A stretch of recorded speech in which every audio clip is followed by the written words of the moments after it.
Au cours des 25 dernières années, suite à une conjonction de facteurs, on pourrait développer le chômage, le départ en retraite, la réduction du temps de travail, etc., on assiste à une augmentation importante du nombre d'utilisateurs de détecteurs de métaux.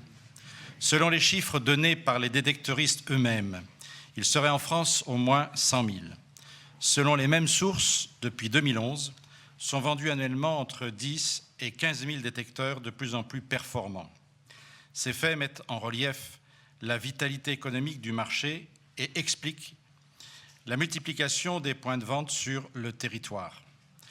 Pour la même période, on constate l'augmentation du nombre de revues vendues en kiosque, on vient de vous en parler, celui du nombre des forums, des associations et également des rallyes de détection qui peuvent rassembler plusieurs centaines de prospecteurs pendant plusieurs journées, et on vient de vous l'évoquer également pour vous dire que ces rassemblements qui se veulent festifs et conviviaux sont aussi des sources dramatiques pour le patrimoine. Toute cette activité menée de manière illégale au regard de la législation française sous le couvert d'une détection dite de loisirs a un impact négatif très grave pour la conservation du patrimoine historique et archéologique, pour la recherche scientifique en faussant les données et à terme pour son propre développement. En se basant sur les données visibles sur les forums et sur divers autres sites, notamment les vidéos qui sont publiées sur YouTube, les échanges sur Facebook par exemple, on peut estimer à plus de 2,4 millions le nombre d'objets pouvant intéresser l'histoire ou l'archéologie qui est exhumé annuellement de manière sauvage sur le territoire national. Des chiffres qui sont loin de plaider, comme le prétendent les détecteuristes, en faveur d'une noble activité de dépollution des terrains, sauf à considérer que le patrimoine archéologique entre dans cette catégorie. Pour lutter contre ce fléau, il est indispensable de mieux connaître qui sont les acteurs de ces recherches clandestines. La première classification est donnée par les prospecteurs eux-mêmes, qui se répartissent en 4 groupes: les amateurs d'histoire, les prospecteurs de loisirs, les pillards, les électrons libres. Les enquêtes sociologiques qui ont pu être faites à partir du dépouillement des forums montrent que la grande majorité des détecteuristes sont des hommes. La pyramide des âges va de l'adolescent au nonagénaire. Toutes les catégories sociales sont concernées, y compris des professionnels. C'est donc un fait de société.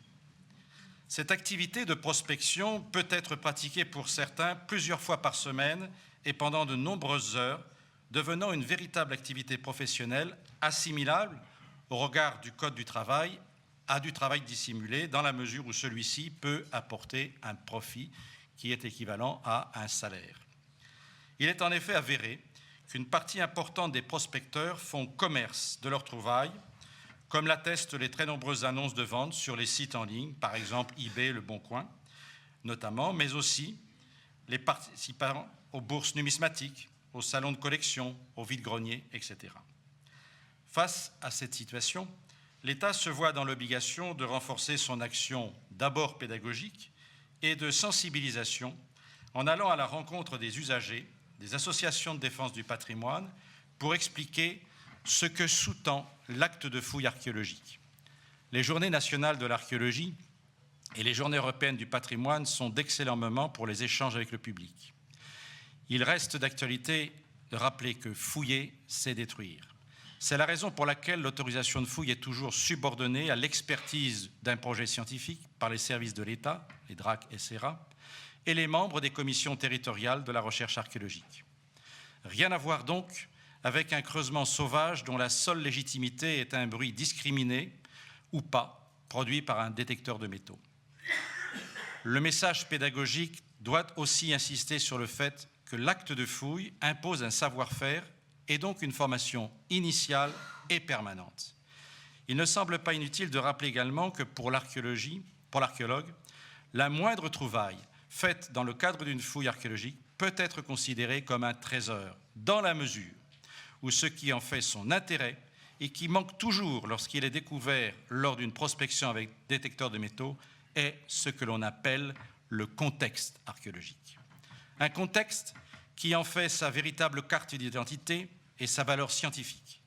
Utile à la datation du site, l'objet archéologique soumis à l'expertise de l'archéologue contribue aussi à son interprétation.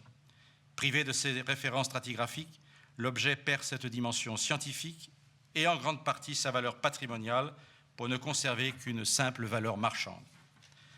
Mais, à l'évidence, la démarche pédagogique ne peut suffire et la mise en œuvre d'une action répressive s'impose.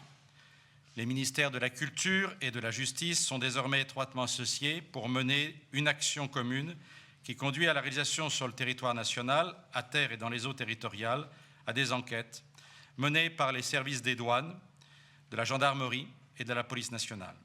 Lorsque les faits sont constitués, les tribunaux prononcent maintenant, au regard du Code du patrimoine, du Code pénal et du Code des douanes, de lourdes peines, confirmant la gravité de ces délits que l'on peut même considérer comme des crimes contre l'humanité, dans la mesure où ils détruisent petit à petit notre mémoire collective.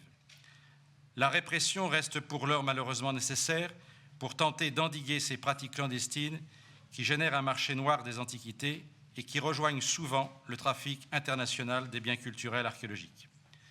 L'enquête que nous avons pu réaliser en région Provence-Alpes-Côte d'Azur entre 2015 et 2017, la première du genre, montre l'ampleur du phénomène. Vous avez ici quelques chiffres, 111 plaintes et signalements au titre de l'article 40 du Code de procédure pénale ont été déposés, 51 perquisitions ont été effectuées, 24 jugements ont été prononcés par les cours d'appel d'Aix, de Grenoble et de Nîmes. Plus de 23 000 objets archéologiques ont été saisis, ce qui représente une valeur marchande sur les filières noires du marché des antiquités à plus de 2 millions d'euros. En conclusion, face aux conséquences que font peser sur le patrimoine, bien collectif de la nation, la destruction des sites archéologiques par le biais des prospections clandestines, réalisées parfois par de véritables commandos intervenant nuitamment, est aujourd'hui un enjeu majeur pour la puissance publique. Pour la combattre, il est nécessaire de mettre en œuvre à la fois des actions de pédagogie en sensibilisant les plus jeunes pour permettre d'inculquer les valeurs essentielles de sauvegarde du patrimoine archéologique. Présenter la démarche de l'archéologue, qui se réalise maintenant au sein d'équipes pluridisciplinaires, doit permettre de diffuser une autre image de cette profession encore jeune auprès du grand public, qui l'associe de manière trop fréquente à celle d'un aventurier à l'Indiana Jones, simple chercheur de trésors en quête de civilisation perdue. Ces actions doivent enfin être confortées à l'intention des chercheurs par une charte déontologique pour éviter que les archéologues s'interdisent de prendre en compte ces trouvailles clandestines dans des publications scientifiques officielles. En agissant de la sorte, de même que les marchands, les numismates et les antiquaires, qui font fi de l'absence de toute traçabilité des objets mis à la vente, donnent du crédit à ces actes de délinquance. Ces données, issues du pillage, ne doivent pas non plus trouver place dans des travaux universitaires, type master ou thèse. Les règles déontologiques imposent de les écarter sans réserve. Au final, c'est en menant de front des actions pédagogiques et répressives, collectivement dans le cadre de nos responsabilités et de nos engagements professionnels, que nous serons mieux à même de garantir la protection des archives du sol.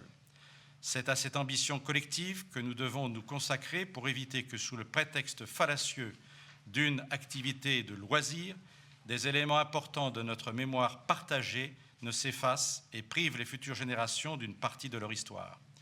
Les chiffres aujourd'hui disponibles plaident sans limite pour considérer comme prioritaire la recherche d'une solution qui garantisse la conservation du patrimoine archéologique en alliant pédagogie, répression et déontologie.